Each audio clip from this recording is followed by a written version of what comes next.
বন্ধুরা, গতকাল সারাদিন টান টান উত্তেজনাপূর্ণ আবহে কিন্তু লোকসভা ভোটের নির্বাচন চলেছে। সারা ভারতবর্ষের ফলের দিকে যেরকম সকলের নজর ছিল, সেরকমই নজর ছিল বিশেষ করে পশ্চিমবঙ্গের ফলাফলের দিকে।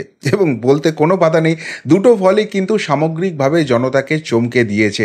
পশ্চিমবঙ্গে যে এই ফল হতে পারে বা ভারতবর্ষের ক্ষেত্রেও যে এই ফল হতে পারে, সেটা কিন্তু কোনো এক্সিট পোল, কোনো সংস্থা, কোনো ওপিনিয়ন পোল কেউ কিন্তু প্রেডিক্ট করতে পারেনি।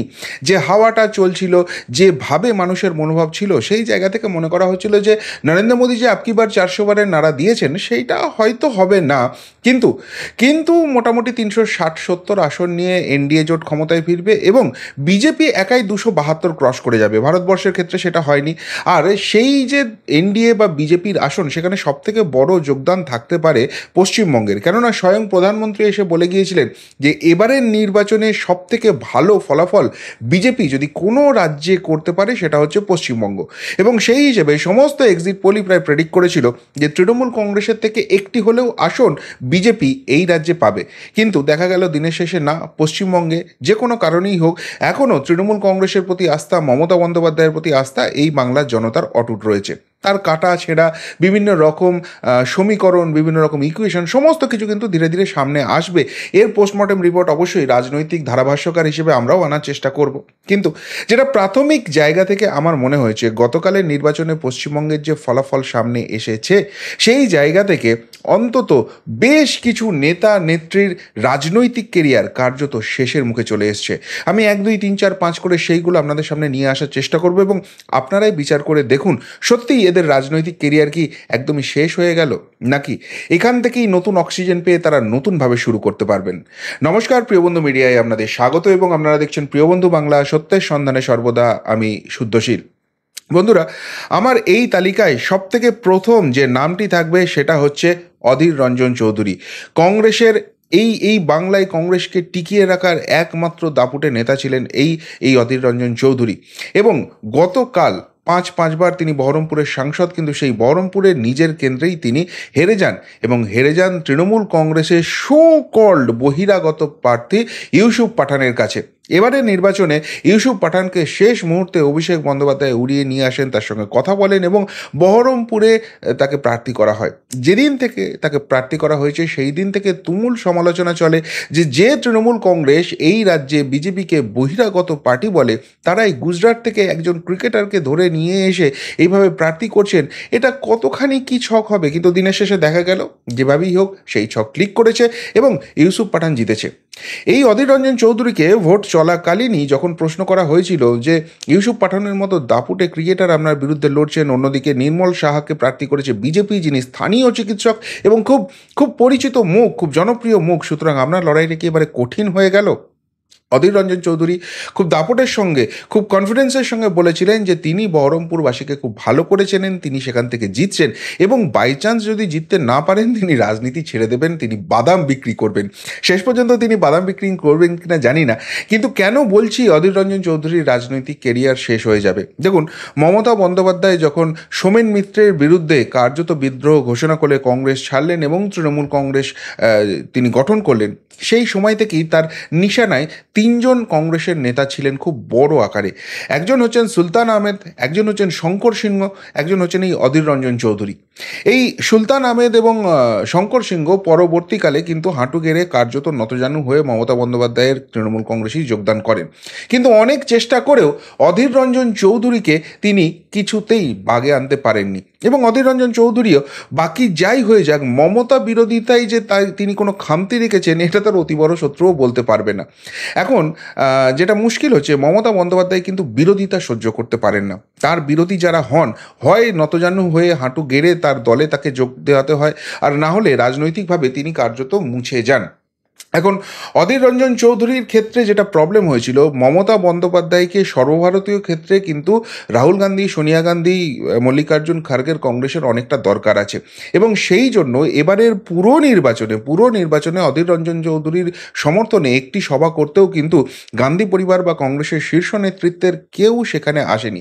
অধীর রঞ্জন চৌধুরীকে গতবার বিরোধী দলনেতা কংগ্রেস বানিয়েছিল ঠিকই এবং সোনিয়া গান্ধী তার প্রতি একটা অপত্য স্নেহ রয়েছে, সে কথাও ঠিক, কিন্তু যখনই মমতা বন্দ্যোপাধ্যায়ের বিরুদ্ধে তিনি এতখানি হাত ধুয়ে পড়েছেন এবং এবারে তিনি এমপি ইলেকশনে হেরে গেছেন, সেইভাবে সাংসদীয় রাজনীতিতে আর তিনি গুরুত্বপূর্ণ নন।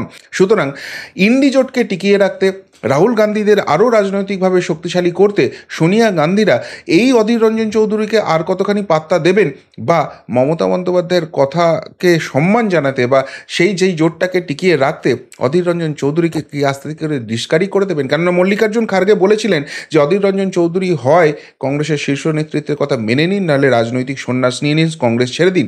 এই কথা অবধি তাকে শুনতে হয়েছে। ফলে এখন হেরে যাওয়া অধীর রঞ্জন চৌধুরী সেই দিল্লির সাপোর্টটাও আর পাবেন না। আর এই বঙ্গ রাজনীতিতে তাকে বুস্ট আপ করার মতো কংগ্রেসের সেই শক্তি খোদ তার গড় মুর্শিদাবাদেও টিকে রইল না। এই অবস্থায় তৃণমূল কংগ্রেস কি তাকে ছেড়ে দেবে? বিভিন্নভাবে আক্রমণ, সেটা মামলা হতে পারে বা অন্য, সেই দিকে আমি যাচ্ছিই না। রাজনৈতিকভাবে অধীর রঞ্জন চৌধুরীকে অন্তঃসার শূন্য প্রমাণ করতে তৃণমূল কংগ্রেস কিন্তু এবার সর্বশক্তি দিয়ে ঝাঁপাবে। তার হাতে না আছে জেলা পরিষদ, না আছে মিউনিসিপ্যালিটি, না আছে গ্রাম পঞ্চায়েত, না আছে পঞ্চায়েত সমিতি, সাংসদপত্রও নেই, বিধায়করাও নেই। এই একা অধীর রঞ্জন চৌধুরীকে এত দুর্বল বোধহয় কোনো রাজনৈতিক জীবনেই আর কেউ পাবে না। সুতরাং এই অধীর রঞ্জন চৌধুরী, যিনি মমতা বিরোধিতায় সিদ্ধহস্ত, তাকে কিন্তু এবারে চরম খেসারত দিতে হতে পারে এবং রাজনৈতিকভাবে কার্যত তার কেরিয়ার শেষ হয়ে যেতে পারে। সেই সম্ভাবনা কিন্তু সব থেকে উজ্জ্বল হচ্ছে। যখন এই অধীর রঞ্জন চৌধুরীর কথা বলছি, তখন এবার বিজেপি শিবিরের দিকে তাকাবো, এবং বিজেপি শিবিরের দিকে তাকালে প্রথম যে নামটা আমার মনে হচ্ছে সেটা হচ্ছে অর্জুন সিং।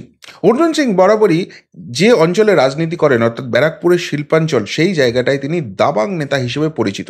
গতবারও তাকে তৃণমূল কংগ্রেস টিকিট দেয়নি এবং তিনি রাগ করে বিজেপিতে যোগদান করেন, বিজেপির হয়ে যেতেন খুব অল্প মার্জিনে হলেও।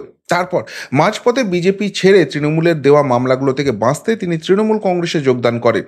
এবারও আশা ছিল তৃণমূল কংগ্রেস তাকে টিকিট দেবে, কিন্তু এই অর্জুন সিংয়ের যোগদান তৃণমূল কংগ্রেসে শোনা যায় মমতা বন্দ্যোপাধ্যায় নাকি মেনে নিতে পারেন না।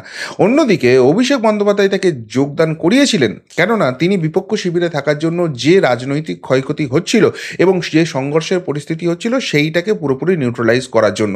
এখন তৃণমূল কংগ্রেসে এসেছেন, মামলা মোকদ্দমা হয়তো হবে না, কিন্তু তার মানে এই নয় তাকে আবারও ব্যারাকপুরের কন্ট্রোলটা নিতে দিতে হবে। এই জায়গা থেকে তার বিরুদ্ধে কিন্তু সোমনাথ শ্যাম সহ একটা বড় গোষ্ঠী তৃণমূলের একদম রণংদেহী মূর্তিতে ছিল, এবং অর্জুন সিংও ধীরে ধীরে বুঝতে পারছিলেন যে তিনি তৃণমূল কংগ্রেসে খুব বেশি করতে পারবেন না। তাই তিনি বিজেপিতে ব্যাক করে গিয়েছিলেন, আর বিজেপিতে ব্যাক করে যাওয়ার পর তার বিরোধিতাটা আরও চরমে উঠেছিল। এই জায়গা থেকে অর্জুন সিং কিন্তু নিজের গড় বাঁচাতে পারলেন না, তিনি হেরে গেলেন। এবং যে সোমনাথ শ্যামরা এতদিন একটু মৃদুস্বরে হলেও বিদ্রোহটা করছিল, সেই বিদ্রোহ কিন্তু আরও অনেক তীব্র হবে। এবং অন্যদিকে তার বিরুদ্ধে কিন্তু প্রচুর একগলা মামলা অলরেডি হয়ে আছে, সেই মামলা কিন্তু অনেক গতি পাবে।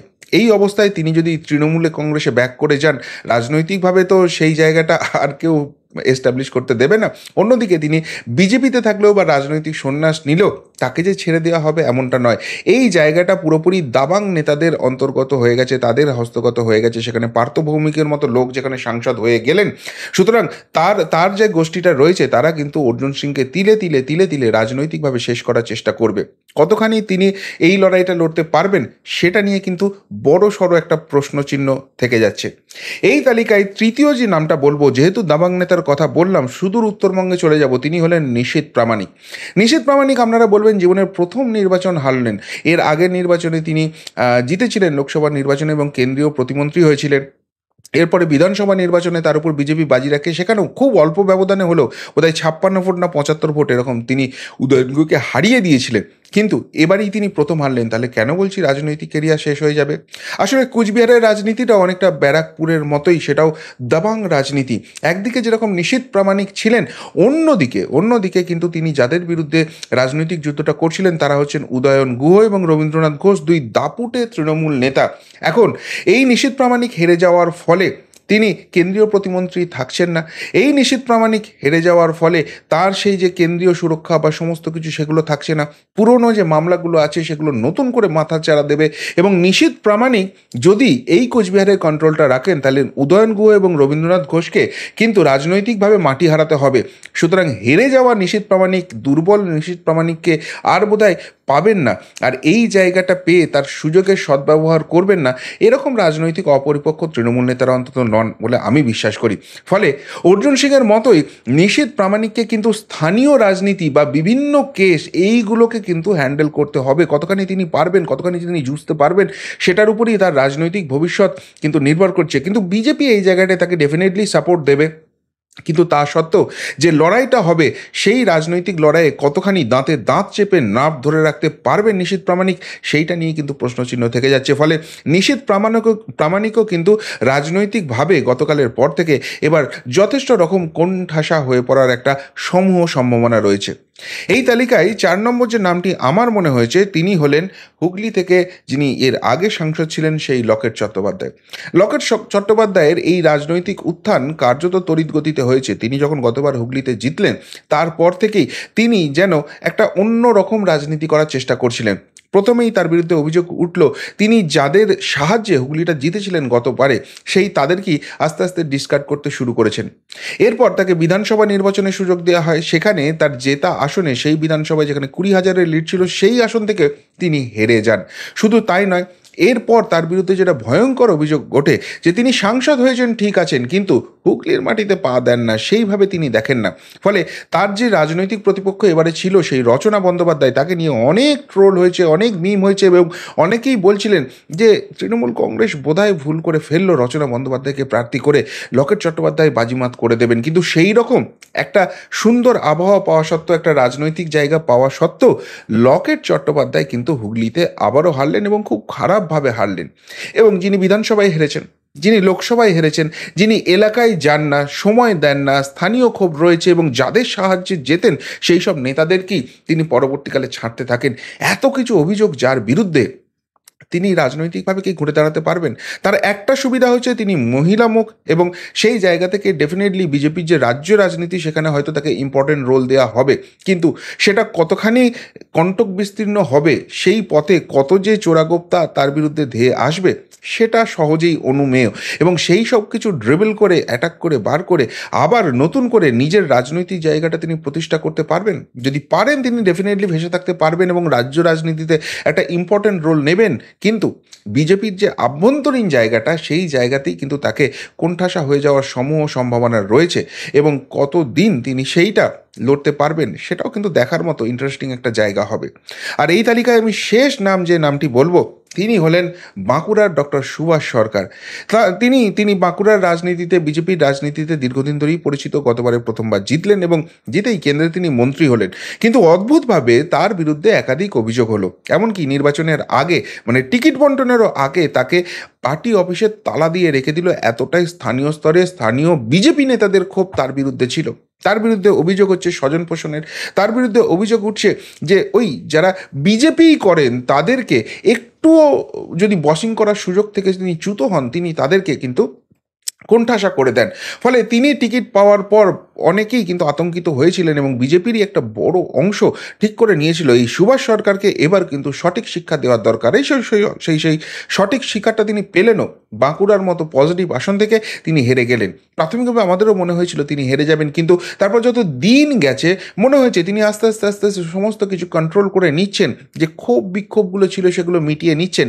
কিন্তু বাস্তবে দেখা গেল যে সেই ক্ষোভ বিক্ষোভটা মিটিয়ে নেওয়ার উপরই যে ব্যাপারটা আছে সেটাই করে দেওয়া হয়েছিল। তলা দিয়ে বইছিল আন্ডার কারেন্ট, আর সেই আন্ডার কারেন্টেই কিন্তু ছিন্ন বিচ্ছিন্ন হয়ে গেলেন তিনি।